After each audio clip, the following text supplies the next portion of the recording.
여러분 안녕하세요. 안녕하세요. 예, 심하윤입니다. 김강희입니다. 네, 오늘 이렇게 북스타를 TV를 운영하고 있는 김강희 씨와 함께 영상을 찍는 기회를 가져봤습니다. 여러분 아시는 분은 아시겠지만 우리 김강희 씨는 저기 DMZ를 건너서 용감하게 그 지뢰밭을 뚫고 대한민국까지 온 북한 공산군이라고 해야 되나? 인민군이라고 해야 되나? 인민군 출신이죠. 연기가 없으면 올 수가 없습니다. 그런데 제가 오늘 좀 이야기하고 싶은 주제는 인민군으로 군복무를 하라고 최전방에 배치해놨는데 갑자기 뭘 보고 생각이 바뀌어서 여기까지 뛰어왔는지 그 원동력이 무엇인지 궁금했습니다. 그래서 그걸 좀 파헤치는 시간을 가져보도록 하겠습니다. 네. 저는 북한에 있을 때 네. 대한민국 드라마를 참 많이 봤어요. 근데 오기 전에 꽃보다 남자라는 드라마 봤다고 했거든요. 네, 맞습니다. 그러니까 그때 우리가 봤던 대한민국은 잘 산다. 확실히 잘 산 거 맞잖아요. 네. 국어 교과서하고는 전혀 다르게. 네. 근데 그 드라마를 보면서 강윤 씨는 어떤 생각을 했어요? 실제라고 생각을 했어요? 저는 드라마를 보면서 이건 거짓말이다. 무조건 100% 구라다. 이렇게 생각했어요. 왜요? 누나도 그렇게 받았겠지만 어릴 때부터 뭔가 귀를 뜨고 눈을 벌 수 있을 때부터 사상교육을 하잖아요. 그 사상교육에서는 한국은 못 살고 뭐 눈을 팔아서 어머니 병 고치고 막 이런 교육만 받다 보니까 이 드라마가 현실성도 없고 무조건 거짓말이다. 우리 사회를 깨어내기 위한 수작이다. 이렇게 생각했어요. 너무 고지식한데. 네, 그렇게 생각했고 그 드라마를 딱 보니까 그렇게 못 산다고 했는데 헬기 타고 막 학교 등하교 하고 이걸 딱 보고 재미는 있다. 그냥 재미는 준다. 이렇게까지만 생각했어요. 그렇게까지만 네. 생각했다. 그러니까 이때까지는 세뇌 교육이 확실하게 먹혔다라는 겁니다. 그럼요. 네. 자, 그러면 대한민국을 첫 번째 봤던 건 드라마를 통해서 봤고 만 18살에 군대로 가게 되는 거죠. 네. 강유 씨가 군대를 갔던 북한 인민군의 부대는 바로 저기 대한민국과 이렇게 접경해 있는 네. 저기 최전면이라고 하고 여기는 최전방이라고 하더라고요. 그쪽입니다. 어디라고 했죠? 저는 강원도 금강산 근처에서 했습니다. 안변, 금강 이쪽인가요? 네. 안비언은 잘 모르겠고요. 음. 금강산이랑 제일 인접했고 우리 대한민국 국군이랑은 화천이랑 마주하고 있는. 네. 그래서 그쪽으로 넘었군요. 네, 맞아요. 그러면 신병훈련 끝나고 군관들이 네. 데리고 왔을 거 아닙니까? 그 부대 앞에 도착하기 전에 대한민국을 본 적이 있나요? 본 적 있죠. 어떻게 봤나요? 저희가 철령을 넘어서 일단 철령을 넘으면 어렵다고 해요. 여기는 전방이다 이렇게 얘기를 하는데 철령을 넘고 또 직동용이라고 하는 용을 하나 넘으면 여기서부터는 최전방이다 이렇게 얘기를 하거든요. 근데 저희가 저녁 때 이동을 해야 돼요. 네. 최전방 들어갈 때는. 왜 낮에 못 이동하죠? 왜냐면 뭐 조건에서 이렇게 다 본다고 아이고. 구조까지 다 보기 때문에 우리는 밤에 이동을 해야 된다 해서 밤에 이동을 했어요. 근데 솔직히 밤에 이동을 해도 다 봐요. 우리 국군에서는 다 보거든요. 근데 북한에서는 그게 안 보이는 줄 알고. 저기서 카메라로 다 보고 네. 있는데 그거 못 보는 줄 알고. 예. 그래서 밤에 딱 가는데 불빛이 쫙 환하게 켜져 있는 거예요. 그래서 그 화천 쪽에도 불이 쫙 켜져 있는 거예요. 남방 한계선 지역에 불이 환하게 켜져 있는 거예요. 근데 그게 남방 한계선인지 아닌지 모르니까 일단 저기 불이 환하게 켜져 있기 때문에 우리가 가는 곳은 불도 잘 오고 전기도 잘 오고 굉장히 좋은 곳이구나 생각을 하고 지휘관한테 물어봤는데 저기 뭡니까? 물어봤더니 지휘관이 하는 말이 저기가 바로 적군이 근무서고 있는 남방 한계선이다 이렇게 얘기를 하는 거예요. 그래서 와, 남방 한계선 저렇게 밝은 빛을 뿜는다고 이렇게 생각을 하고 처음으로 본 게 대한민국의 불빛, 남방 한계선 불빛이었습니다. 그러면 그 가까이 가서 근무를 한 3년? 4년 정도 하다가 왔잖아요. 네. 그냥 끊임없이 4년 동안을 남쪽을 마주하면서 바라보고 있었을 거 아닙니까? 네. 그러면 제가 알기로는 초코파이도 땅에 떨어진 적지물자라고 하는 거 삐라를 통해서 주워도 보고 네. 그런 것도 주워 먹었다고 제가 알고 있거든요. 삐라를 본 적이 있어요?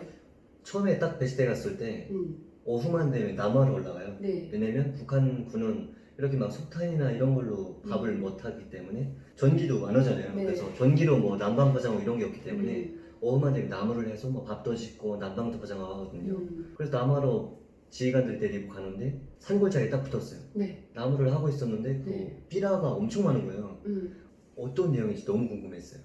근데 전단지나 삐라를 주워 보면 신고를 해서 이 사람이 처벌을 받거든요. 사상적으로 변질됐다 이렇게 해서 처벌받기 때문에 네. 볼 수가 없었어요. 너무 보고 싶었어요. 앞에 있는 거. 근데 못 보고 그냥 스쳐 지나갔습니다. 그럼 처음 접했던 삐라를 주워 봐야 되겠다고 용기 백배했던 순간은 언제예요? 연기 백배했던 순간은 그냥 여유가 있을 때였습니다. 그때 여유가 있었던 때는 약초병으로 근무할 때입니까? 네, 맞습니다. 약초병 시절에 음. 마음껏 주워봤죠. 약초병은 강유 씨가 그 부대 안에 있는 군인들의 가족 생활을 조금 책임지기 위해서 뭐 약초도 뜯고 해서 그 약초 뜯은 걸 대대장에 가져다가 시장에 팔고 해서 좀 먹고 살아야 되거든요. 그래서 약삭빠르게도 약초를 잘 뜯어서 특수보직이 약초병으로 임명이 됐었는데 그때는 산으로 혼자 올라다니면서 약초를 뜯었다고 합니다. 그래서 맞아요. 다행히 혼자 독립의 시간이 되다 보니까 그 삐라를 주워봤다라는 겁니다. 네, 맞아요. 그럼 그 삐라의 내용은 어떤 거였습니까? 삐라의 내용은 이런 거였습니다. 북한 김일성, 김정일 3대 독재 이런 거랑 그리고 김일성의 혁명 역사, 북한에서 배워준 혁명 역사가 다 왜곡된 거다. 김일성은 뭐 소련군 대위로 있다가 이렇게 해방되면서 소련군이 이렇게 내세운 그런 앞잡이다. 그 보니까 어떤 생각이 들어요? 이거 믿었어요? 딱 봤을 때 이런 뭐 개수작이다 있어 버렸어요. 또 어떤 거에는 뭐 자동차도 있고 대한민국은 경제 강국이다 뭐 이런 내용도 있더라고요. 그럼 그걸 보면 그래도 야, 이 자동차 이렇게 많은데 잘 사는 거 사실일 수도 있겠다라는 그런 확신은 없었나요? 없었어요.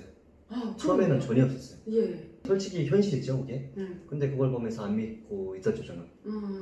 그 삐라를 정말 사실일 거라고 탈북하기 전까지 믿었던 순간은 혹시 있었나요? 믿었던 순간은 탈북하기 전해, 전해 네네 전해부터 믿었습니까? 살짝 이럴 수도 있지 않을까 이런 생각을 했어요. 뭐를 봤기 때문에 도대체 쭉 안 믿다가 그래도 좀 믿어보자 그래도 이 말이 맞을 것 같다고 생각했던 어떤 삐라 때문에 그 결정적인 생각을 바꿀 수 있었나요? MP3 같은 걸 주워보고 주워 듣고 하면서 대한민국은 잘 살고 있고 소녀시대 노래들 뭐 이런 것도 들으면서 소녀시대 노래 네네. 역시 남자는 남자다. 맞아요. 그 MP3 들으면 노래의 내용이 정말 북한과는 너무나 차원이 다른 노래예요. 사랑 표현도 마음대로 하고 그리고 개인의 일상, 감정 이런 걸 그대로 다 표현한 노래인데 그걸 딱 들었을 때 북한과는 좀 너무 다르다. 왜냐면 북한은 김일성, 김정일 찬양하고 당 찬양하고 이런 거 그런 있잖아요. 노래밖에 없죠. 근데 한국에서는 이런 노래도 부른다? 너무 자유롭겠다. 이런 생각까지 했어요. 그러다가 뭐 초코파이도 먹고 하면서 진짜 잘 살지 않을까 이런 생각이 조금씩 들기 시작하더라고요. 하도 주워보다 보니까. 하도 주워보다 보니까. 그렇게 둘다가 어느 날 저녁인가 산에서 늦게 내려오는 날이 있었어요. 네. 근데 산이 높다 보니까 그 대한민국 남방 한계선 쪽이 쫙 다 보이는 거예요. 네. 근데 불이 진짜 너무 환하게 비치는 거예요. 그쪽 양쪽 땅. 네. 예.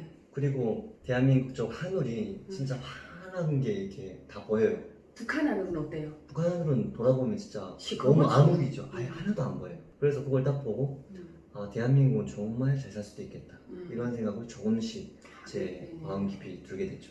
이렇게 자유로운데 그래도 뛰쳐가야 되겠다. 살짝 20대만이 가질 수 있는 똘끼 같은 게 있어야 오는 거잖아요. 그러다가 죽을 수도 있는데 어떻게 그럼 오게 됐나요? 저는 솔직히 그때 4년 차였거든요. 그 생활. 4년 차에 이런 탈북을 하게 됐는데 솔직히 대한민국 잘 살고 있고 뭐 이렇게 자유롭다. 그리고 대한민국 군이라든가 아니면 미국군, 중국군 이런 얘기를 손님들이랑 그리고 동기들끼리 막 얘기를 나눠요. 그래요? 네. 미군은 뭐 군생활 뭐 2년 뭐 그리고 의무제가 아니라 그냥 모병제다 이런 것도 있고 한국군은 뭐 군생활 2년 3년 한다 이런 것도 들었고 돈도 많이 준다 이런 얘기를 들었거든요. 그래서 제가 딱 생각하기로는 내가 지금 탈북하면 4년 했는데 아직 6년이 남았잖아요. 네. 난 여기서 군생활 끝낼 수도 있겠다. 대학교도 갈 수 있겠다 이런 생각이 들더라고요. 그래서 가야겠다. 그냥 전역하자 이런 전역하자. 생각. 네. 저는 탈북을 하게 됐는데 솔직히 말해서 공포의 지대잖아요. DMZ만큼은 가다가 지뢰를 밟아서 죽을 수도 있고 네. 보장이 안 되는 거야. 거의 한 80%는 실패할 확률이 더 많은 거죠. 맞아요. 자, 강유 씨가 최전방에서 근무를 하면서 바라봤던 대한민국의 불빛 밝은 이런 모습을 보고 마음이 점차 바뀌어졌고 뭐 가다가 죽더라도 가보고 싶다라는 마음 때문에 왔다는 겁니다. 북한에서 바라봤던 대한민국, 북한에서 우리가 생각한 대한민국에 대한 이런 느낌적인 느낌을 오늘 우리 김강유 씨와 함께 인터뷰를 해보는 시간을 가졌습니다. 많은 정보가 북한 땅에 올라가서 좀 많이 알려져서 사람들의 마음을 바꾸는 그런 순간이 좀 극적으로 이루어졌으면 좋겠다라는 생각이 듭니다. 네, 그런 바람을 가지고 살아야죠. 네, 그래서 목숨 걸고 여기까지 탈북한 탈북민 그리고 우리 김광유 씨 DMZ를 건너올 수 있는 이런 용기백배 정신을 가지고 왔기 때문에 20대 초반에 대한민국에 입국했고 참 제가 봐도 잘 살고 있는 것 같습니다. 아, 감사합니다. 네, 조금 더 힘을 내고 공부도 더 열심히 해서 대한민국 사회에서 더 잘 든든하게 발을 붙이고 살아가기 바랍니다. 감사합니다. 네, 오늘 인터뷰는 그럼 여기까지 하겠습니다.